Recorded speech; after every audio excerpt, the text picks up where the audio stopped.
오늘은 찬양하며 승리를 선포하라 말씀으로 여러분에게 말씀을 드려갑니다. 한번 따라합시다. 찬양하며 승리를 선포하라. 아멘. 한 도시에 돈이 많은 은행장이 살았습니다. 그 은행장의 빌딩 한쪽 구석에는 조그만 구둣방이 하나 있었는데 은행장이 그 옆을 지나갈 때면 구두 닦이 아저씨는 무슨 노래를 하는지 흥얼흥얼 노래를 부르면서 신나게 구두를 닦았습니다. 그만 들어보니까 찬송가인 것 같아요. 평소에 이 구두 닦기를 좋게 생각하던 은행장은 하루는 그에 가서 이렇게 물어봤습니다. 구두 닦는 일이 수입이 괜찮은가? 그저 끼니를 굶지 않는 정도지요. 그러면 먹고 싶은 거 제대로 못 먹고 입고 싶은 것도 못 입겠구먼. 그래서 은행장은 하루 금고에서 돈을 넉넉하게 꺼내서 그 구두 닦기에게 주면서 다시 이렇게 말합니다. 여보게, 먹고 싶은 거 마음껏 사 먹고 입고 싶은 옷도 한번 사 입게. 돈을 줬습니다. 그런데 그 다음 날도 그렇게 신나게 찬송을 부르며 구두를 닦던 이 구두 닦기가 찬송 소리가 딱 그치고 시무룩하게 구두를 닦고 있는 것입니다. 며칠 동안을 뜬 눈으로 밤을 새더니 구두 닦기는 마침내 은행장을 찾아갔습니다. 은행장님, 저에게 돈 준 거 도로 돌려드려야겠습니다. 저 이 돈 때문에 걱정이 되어서 견딜 수가 없었습니다. 도둑 맞을까 봐, 돈이 어떻게 될까 봐 걱정이 되어서 견딜 수가 없어 내 입에서 감사가 사라지고 찬송이 사라졌습니다. 이 돈 받은 후에는 입에서 찬송이 안 나와요. 저는 돈보다 찬송이 더 좋습니다. 그냥 하나님 앞에 찬송하며 살겠습니다. 오늘날 교회 나오는 교인들 중에는 돈 좀 벌면 찬송이 그쳐지는, 돈 좀 벌었다고 기도하지 않고 교회를 결석하고 겸손히 떠나는 모습이 얼마나 많습니까?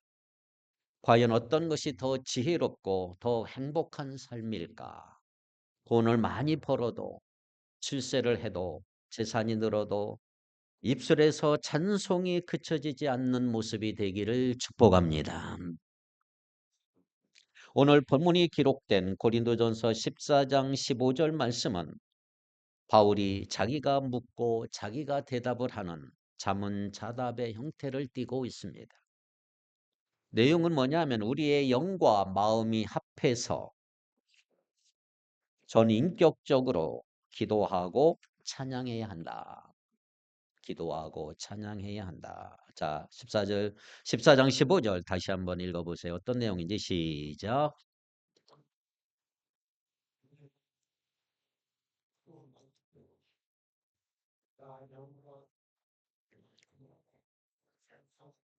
아멘.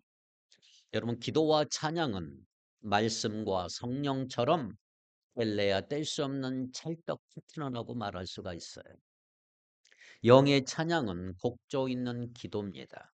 영적 차원으로 올라가면 기도와 찬양이 구별되지 아니하고 하나가 되는 것입니다. 찬양으로 시작하여 기도하고 기도하다가 찬양할 수가 있는 거죠. 그러니까 찬양과 기도는 서로 끌어주고 열어주는 신비한 힘이 있는 것입니다. 그래서 우리는 찬양으로서 기도를 준비하고 기도로서 찬양에 불을 붙이게 되는 거죠. 그래서 여러분, 기도는 항상 찬양과 경배로 마치는 것이 좋습니다. 기도를 마치려고 할 때는 하나님께서는 우리에게 하늘의 평안함과 새로운 확신과 기쁨을 주시는 줄 믿습니다. 그럼 우리는 다시 한번 하나님을 사랑한다는 고백을 하고 하나님을 찬송하며 찬양을 올려드리는 거예요. 아직까지 정확한 응답을 주시지 않았다 할지라도 오늘 예배에 참석한 여러분들은 감사하는 마음, 새로운 믿음으로 찬양하며 일상의 삶으로 돌아가는 여러분 되기를 바랍니다. 첫째, 그럼 우리는 찬양을 어떻게 해야 되느냐? 찬양 가운데 우리는 깊은 임재로 들어갈 수가 있다는 것입니다. 여러분, 우린 찬양하면요, 우리를 성령의 임재 가운데 깊이 들어가게 만들어요. 기도할 때도 성령님이 임재하시지만 찬양 가운데 충만하게 임재한다는 사실을 기억하시기를 바랍니다. 우리가 시편을 읽어보면 하나님의 임재가 찬양 가운데 얼마나 강력하게 나타나는지를 보여주고 있어요. 시편은 뭐 기분 좋을 때 한 번 한 절 읊는 그런 시가 아니고 인생의 고난 속에서 하나님을 붙잡은 사람의 마음이 하나님의 마음과 합쳐진 찬양이며 기도라고 할 수가 있는 것입니다. 그래서 우리가 찬양을 어느 날 계속 하다 보면 어느 순간 주님과의 깊은 대화가 이루어지고 있는 것입니다. 주님이 나에게 무슨 말씀을 하실까? 주님이 나를 통해 하시고자 하는 것은 무엇일까라고 하며 성령의 임재 가운데 자신을 온전히 맡겨드릴 수가 있는 거예요. 이렇게 세상과 나는 간 곳 없고 부족한 주만 보이는 그 상태, 주님과 나만의 조용한 만남으로 들어가는 상태가 바로 찬양과 경배인 줄 믿습니다. 그래서 찬양과 경배는 연결이 되는 것입니다. 구원받은 백성들이 가장 먼저 할 일, 찬양이란 말이에요. 찬양. 기적같이 갈라진 홍해의 바닷길을 통해서 애굽을 탈출한 이스라엘 백성들이 가장 먼저 한 일이 뭘까요? 하나님을 찬양했단 말이에요. 하나님을 찬양해. 예수 믿은 사람들이 구원받고 가장 먼저 해야 할 일이 뭐예요? 찬양이다. 이 말이에요. 찬양이다.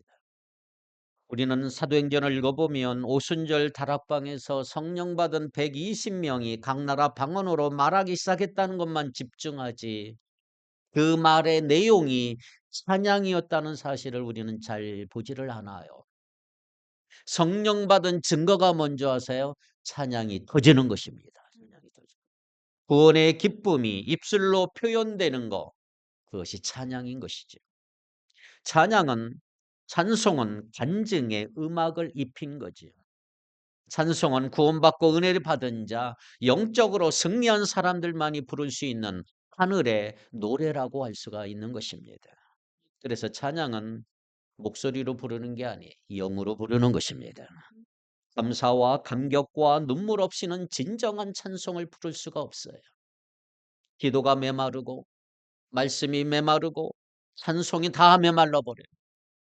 예배가 메마르고 내 가슴 속에 어느 날 분노의 마음이 일어나고 불안과 의심과 원망이 쌓여 있으면 찬송이 메말라 버려요. 신앙의 척도는 뭐냐? 찬송에 있는 거예요. 찬송. 마음으로부터 힘있고 따뜻한 찬양이 흘러나오는 사람의 신앙이 얼마나 건강합니까? 그래서 성령 충만한 사람은 항상 찬양이 입에서 나온다는 사실을 기억하기를 바랍니다. 구원받은 백성이 부르는 찬양, 마귀의 권세를 이기고 승리하신 하나님의 이름을 높이 선포하는 것이다. 성경에 찬양이 많이 나오는 성경의 본문을 보면 영적인 승리의 맥락이 있어요. 맥락.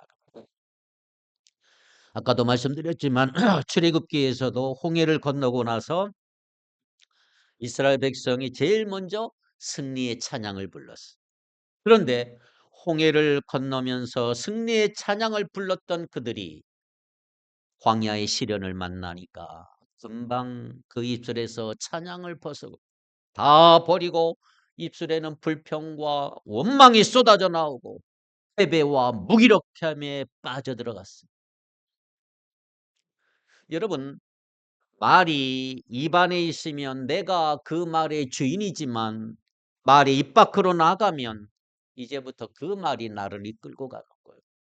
원망과 불평의 말을 내뱉는 순간부터 말할 수 없는 패배감, 무기력함이 우리를 끌고 간다는 사실을 우리는 기억하셔야 해요. 마귀가 우리의 말을 연료로 사용해요. 인생을 침체의 늪으로 자꾸 끌고 가는 거예요. 그러나 힘들수록 내가 찬양하고 원망과 불평을 다 떠나보내면 우리가 입으로 했던 그 찬양의 언어를 하나님이 연료로 사용해서 우리 인생을 깊은 늪에서 건져내 주신다 이 말이에요. 그래서 원망하고 불평하면 찬양할 수 없고, 찬양하면 원망과 불평이 돌아간다 그 말이에요. 아멘. 그래서 하나님은 우리가 계속해서 세상을 이기는 승리의 삶을 살기를 원하시는 줄 믿습니다. 어떤 힘든 상황 속에서도 우리가 계속해서 찬양하고 있으면 환경을 이기고 승리를 이어갈 수가 있는 거예요. 이 비밀을 아는 믿음의 선배들이 항상 찬양과 기도의 끈을 놓치질 않아요. 여러분 오늘부터 찬양을 좀 넘치도록 많이 하기를 바랍니다. 시편 72편 15절 읽어보겠습니다. 시편 72편 15절. 자, 같이 읽겠습니다. 시작.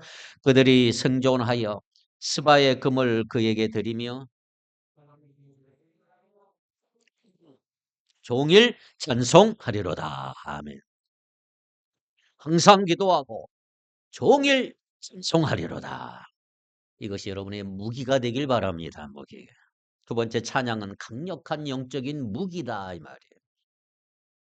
찬양은 기도를 뒷받침하는 강력한 영적인 무기이고 사탄의 능력을 막아내는 위대한 영적인 보호막이라고 할 수가 있어요. 그리스도의 보혈로 덮인 찬양, 예수의 이름을 높이는 찬양, 성령의 능력이 함께 오르는 찬양을 불려지면 악한 영이 떠나가고 묶인 자가 놓임받는 역사가 일어나게 된다 이 말이에요. 찬양으로 충만한 사람과 찬양으로 충만한 가정, 찬양으로 충만한 교회는 마귀는 결코 뚫을 수가 없어. 가정에 문제가 있다면 오늘부터 찬양을 틀어놓고 찬양을 선포하시기를 바랍니다. 교회 문제가 있다면 불같이 기도하고 함께 찬양하기를 바랍니다. 찬양은 마귀의 공격으로부터 하나님의 백성을 지키는 다리요 방패다 이 말이에요. 그 예가 구약성경 역대상 20장에 보면 역대하 20장에 보면 그 예가 하나 잘 나와 있습니다. 역대하 20장에 보면 경건한 유다 왕 여호사밧 왕이 나와요. 여호사밧이 무기가 아니라 찬양으로 전쟁에서 승리한 이야기가 기록되어 있습니다.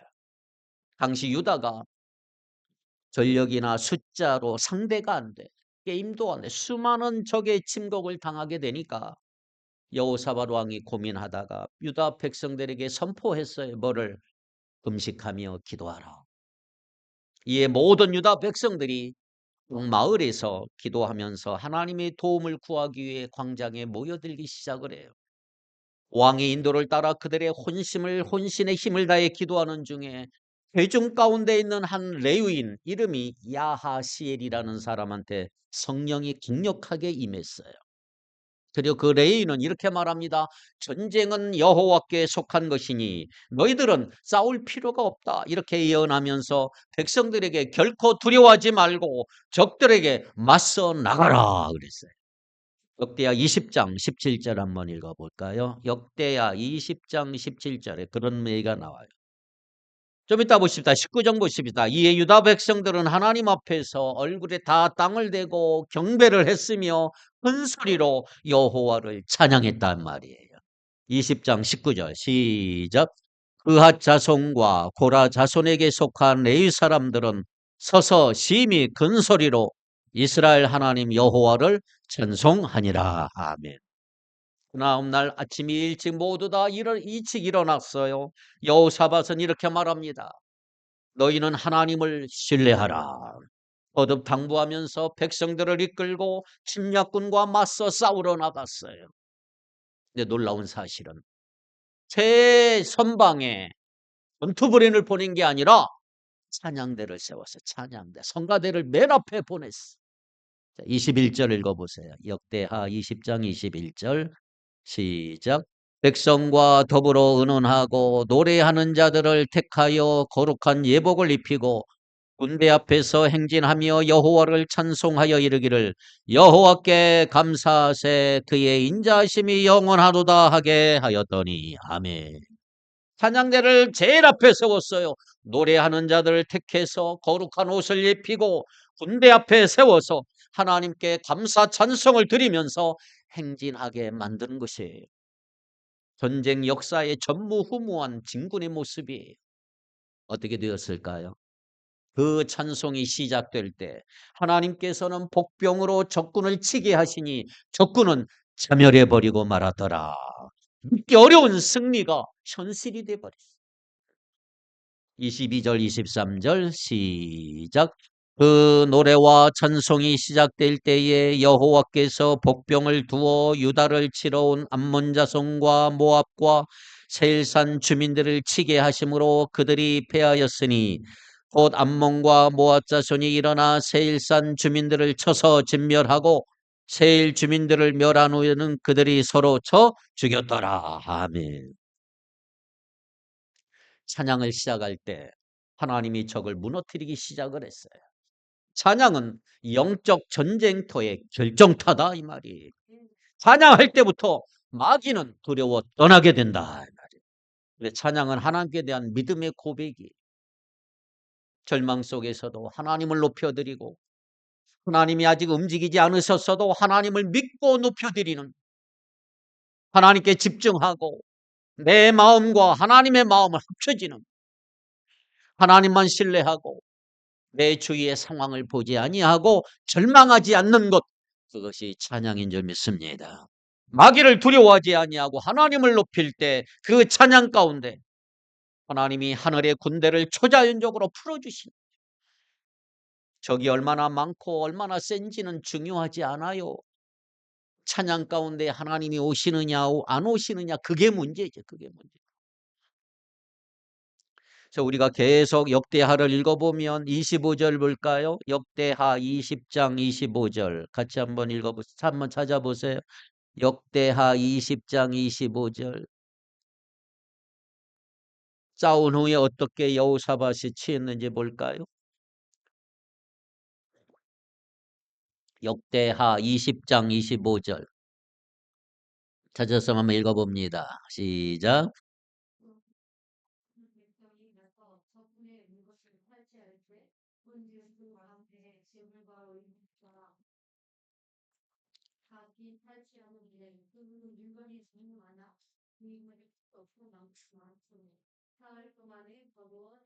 예. 여호사과 백성들은 3일 동안 엄청난 전리품을 거둬들였어요. 싸움에서 대승리를 거둬들이는. 그리고 4일째 되는 날에 하나님을 찬양하는 집회를 갖고 예루살렘과 성전까지 계속 개선 생진을 했단 말이에요. 이 기적 같은 승리의 소문이 열국으로 자꾸 퍼지기 시작해. 주변 사방 모든 나라. 그래서 이제는 감히 유다를 건드리지 못해. 하나님이 두려워 군사적 도발을 할 엄두를 못 내었어요. 그래서 20장 30절 보니까 이렇게 기록이 되어 있습니다. 같이 읽겠습니다. 시작. 여호사밧의 나라가 태평하였으니 이는 그의 하나님이 사방에서 그들에게 뭘 줬어요? 평강을 주셨습니다라. 아멘. 찬양하는 군대는 승리하게 되고 그 승리는 완전한 줄 믿습니다. 찬양은 강력한 영적 전쟁에 가공할 무기라는 사실을 잊지 않기를 바랍니다. 세 번째, 찬양할 때 마귀는 도망간다. 여러분 찬양을 맞이하면 마귀는 도망가요. 도망가. 믿습니까? 찬양은 우리의 눈과 세상과 마귀가 아닌 하나님께로 향하게 되고 현실이 아닌 하나님의 능력을 보게 되는 능력을 얻게 된다 이 말이에요. 그래서 우리는 우리의 모든 짐을 주님께 맡길 수가 있는 거예요. 우리가 두려워했던 거 마귀와 귀신들이 상대적으로 얼마나 하찮은 존재였는지 그들이 갈보리 십자가 승리로 얼마나 처절하게 패배했는지 기억시켜주는 상기시켜주는 게 찬양이란 말이에요. 내가 과소평가했던 십자가의 능력을 제대로 보게 하는 능력, 내가 과대평가했던 마귀의 능력을 제대로 보게 하는 능력, 그들이 얼마나 하나님의 군대를 두려워하고 있는지 떨고 있는지 알게 해주는 능력, 찬양이에요. 찬양. 예수 이름으로 담대하게 서서 마귀를 꾸짖을 수 있는 용기를 우리에게 주는 거 찬양이다 말이에요. 여러분 기도는 영적 전쟁을 견디게 하지만 찬양은 이 영적 전쟁을 마무리하게 하는 능력이 있는 거예요. 능력이. 우리 삶 속에서 마귀와의 전쟁이 끝날지 않고 같고 거의 절망적인 상태에 이른 것처럼 보일 때 여러분들이 해야 할 일은 하나님을 찬양하는 것입니다. 우리가 예수님을 찬양하면 수많은 귀신들이 무너지고 쫓겨간다 말이죠. 여러분, 성경에 보면 기도하라는 말이 많이 나오지만 찬양하라는 말은 더 많이 나와요. 더 많이 나와요. 기도보다 더 많이 나와요. 더 많이 찬양해야 되고 하나님을 경배할 때만 찬양을 하지만 여러분 이제는 사탄을 쫓아낼 때에도 찬양을 사용하시길 바랍니다. 예수의 이름으로 높이는 찬양을 부르며 나갈 때 그 찬양은 영적 전쟁에서 폭탄보다도 더 효과적으로 순식간에 전쟁의 판세를 완전히 바꾸는 역할을 하는 게 찬양이다. 그래서 여러분 하나님을 찬양하면서 우리를 압박해오는 사탄에게 대항하여 전진하기를 바랍니다. 전진. 사탄의 면전에서 여호와를 찬양하십시오. 사탄과 같은 상황에서 우리의 원망과 불평을 기다리는 한마디라도 불평과 원망이 나오면 사탄은 그것을 집어서 우리를 영적으로 무너뜨리려고 하는 거예요. 그러나 이때 우리는 사탄의 예측과 전혀 다르게 찬양하면 마귀가 비명을 지르고 떠나게 되는 것입니다. 저는 선교지에서 예수님을 찬양함으로 귀신들이 쫓아내고 귀신 들렸던 사람들이 나가고 성령의 역사를 체험한 선교사님들의 간증을 여러 번 들어봤어요. 예수님을 높이는 찬양이 더러운 영들을 쫓아내더라 이 말이에요. 오늘 여러분 직장에 여러분 가정에 문제가 생기고 더러운 영들이 가득한 것 같다면 기도하며 찬양하기를 바랍니다. 예수의 이름은 기도 사용할 때 능력이 있지만 찬양에 사용할 때도 놀라운 능력을 발휘한다 이 말이에요. 예수님을 높이는 찬양은 사탄과 귀신을 두렵게 하고 도망가게 만드는 능력이 있다는 말이에요. 예수님을 높이는 찬양을 하기를 바랍니다. 네 번째, 찬양은요 막혔던 기도의 혀를 뚫어줘요. 기도의 혀를 뚫어줘요. 우리의 눈을 전쟁 자체에서 승리하신 하나님께로 돌리게 하는 능력이 찬양이에요. 기도할 때도 때때로 영적인 메마름을 느낄 때가 있죠. 기도하는 하나님의 사람들도 피곤할 때도 있고 영적으로 탈진이 빠질 때도 있고 이때 능력이 뭐냐? 찬양이에요. 찬양. 찬양이 새로운 영적 활력을 불어넣어주는 역할을 하는 거예요. 여러분 힘이 없다면 찬양하기를 바랍니다. 하나님께서 기도가 정체 상태에 빠질 때 오늘 우리에게 찬양의 생수를 마시게 하는 거예요. 침체된 기도를 계속하기보다는 하나님을 찬양하면서 새로운 국면 정환을 하게끔 인도하시는 분이 하나님이시다. 그래서 여러분 찬양은 승리한 군대가 부르는 군가란 말이에요. 군가. 그러니까 여러분 아주 중요한 사실은 이것입니다. 내가 찬양하기 시작하면 이미 하나님의 승리를 우리 것으로 선포해버리는 거예요. 선포해버리는. 그래서 성령께서 종종 기도의 짐에서 벗어나 승리의 찬양을 부르게 만드는 것입니다. 종교개혁가 마르틴 루터는 이런 말을 했어요. 내가 힘들어 기도할 수 없을 때 나는 항상 찬송한다. 나는 힘들어 기도할 수 없을 때 나는 항상 찬송한다. 찬송한다. 여러분 따라합시다. 기도할 수 없을 때 찬송한다. 할렐루야. 막힌 기도를 뚫어주는 찬양의 힘을 루터는 알고 있었던 거예요. 기도가 상황을 변화시킨다라고 말하지만 여러분 때로는 상황을 변화시키는 것이 찬양일 수가 있는 거예요. 오랫동안 힘들어 기도했지만 하나님께로부터 응답이 없는 경우 기도를 그치고 찬양하기 시작한다면 속히 하나님의 응답이 오게 될 줄 믿습니다.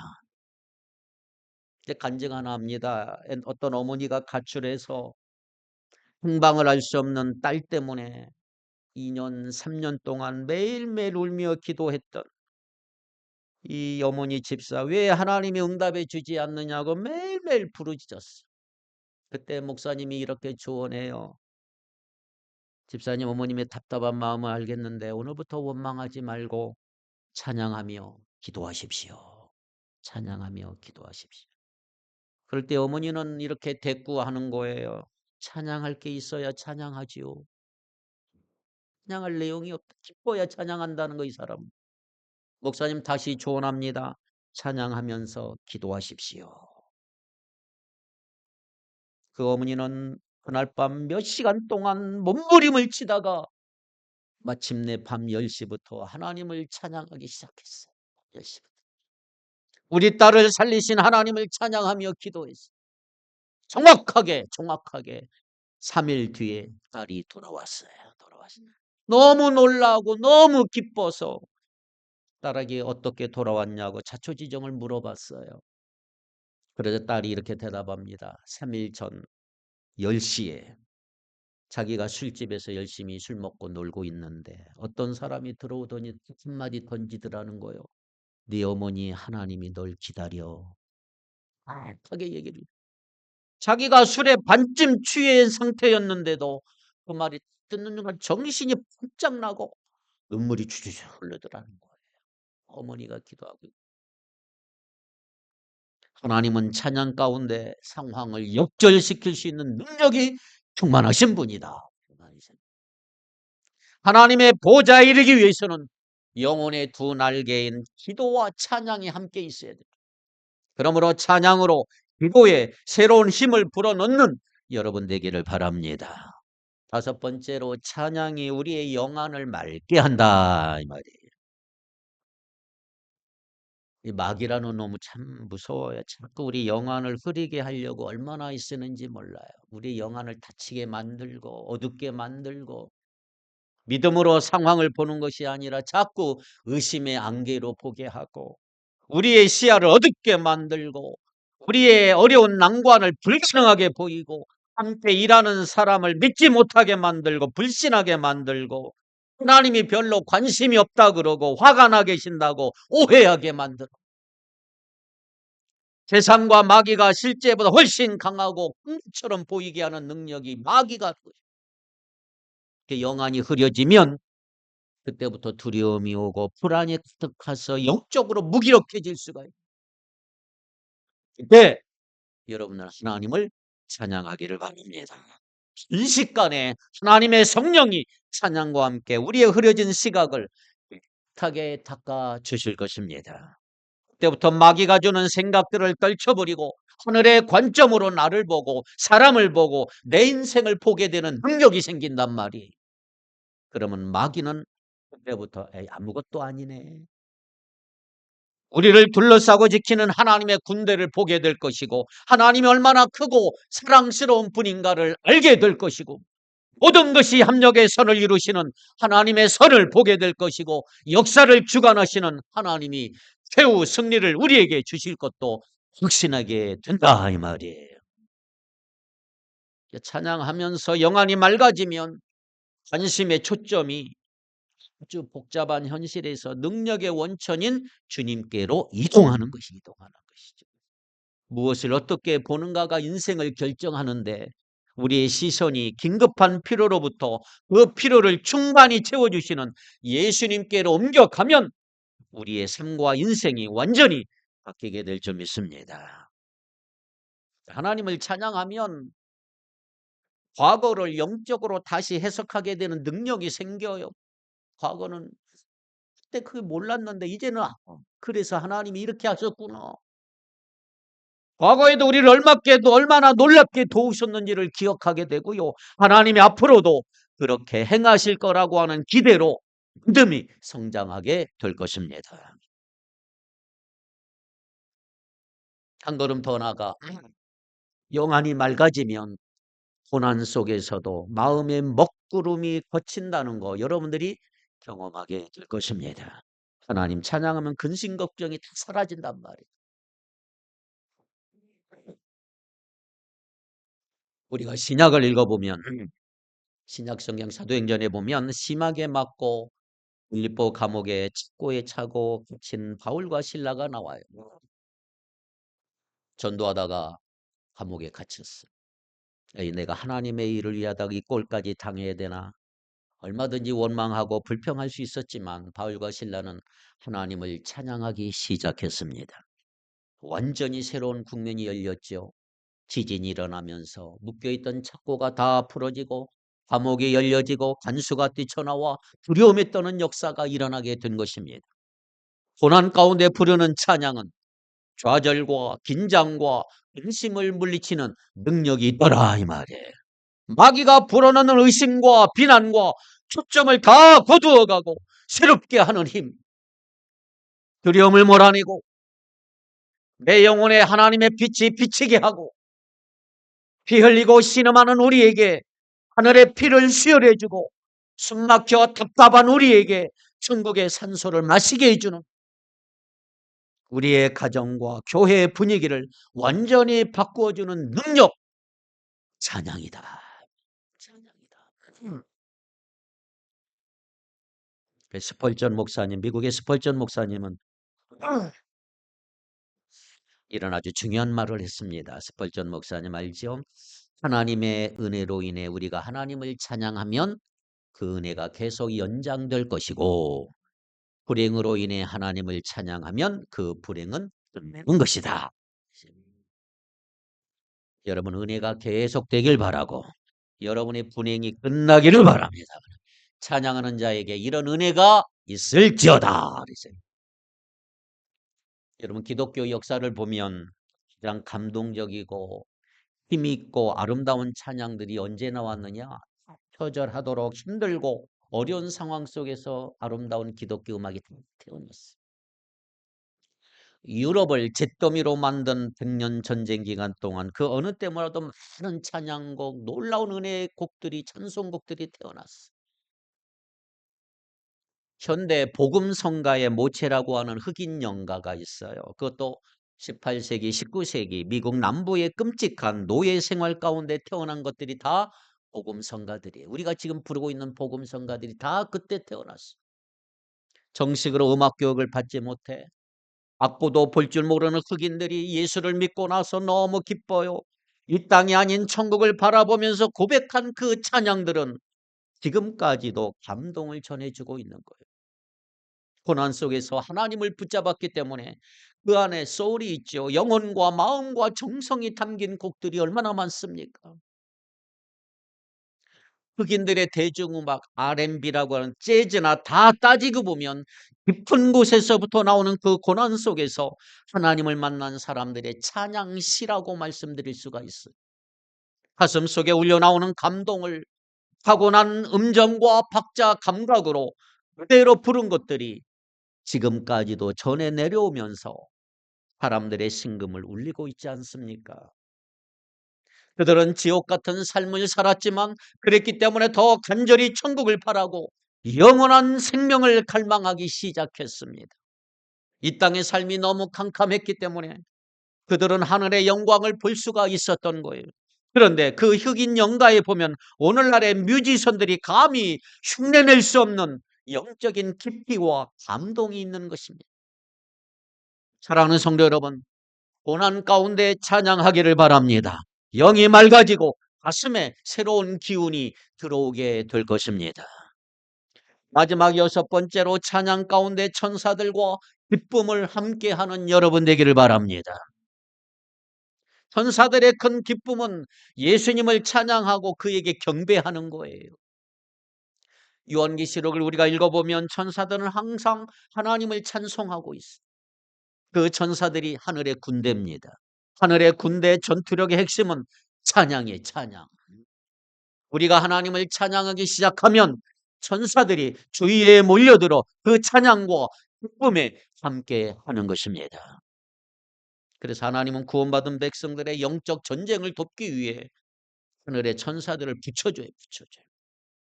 찬양하는 사람들은 하늘의 천사들을 붙여주는 거예요.